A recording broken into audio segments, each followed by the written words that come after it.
దుదియా నాయక్ అండి నా పేరు. మాది బట్రుపాలెం గ్రామం, దాచేపల్లి మండలం, పల్నాడు జిల్లా. అయితే నేను గత 10 సంవత్సరాల నుండి నేను మిర్చి సాగు చేస్తున్నాను. ఏటా ఎకరం 2 ఎకరానికి తగ్గకుండా వేస్తానండి. కానీ నేను ఇన్నేళ్ళ బట్టి నేను ఈ మిర్చి వ్యవసాయం చేస్తున్నా కానీ ఈ రకమైన వెరైటీ నాకు ఎక్కడ చూడలేదండి నేను. ఎందుకంటే కింద అడుగున కాయ కూడా అదే సైజు ఉంది, పైన పచ్చి కాయ కూడా మనకు అదే సైజు ఉంది. కాబట్టి సైజు ఏమాత్రం తగ్గల. మనకు తక్కిన వెరైటీలు తో పోల్చుకుంటే ఇది కొద్దిగా బెటర్గానే అనిపిస్తుంది నాకైతే. చూడండి, తాలుకాయ ఎక్కువ రావటం కానీ తాలుకాయ ఎక్కడ లేదండి. మనం చూసినా కానీ మీరే గమనించవచ్చు దీంట్లో కదా.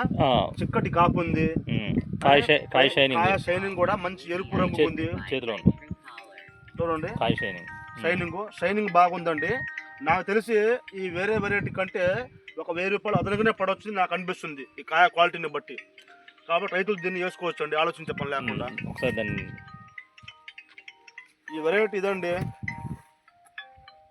అక్షయ సీడ్స్ వాళ్ళది, అక్షయ్ 472 ఈ వెరైటీ. ఓకే, థ్యాంక్ యూ అండి.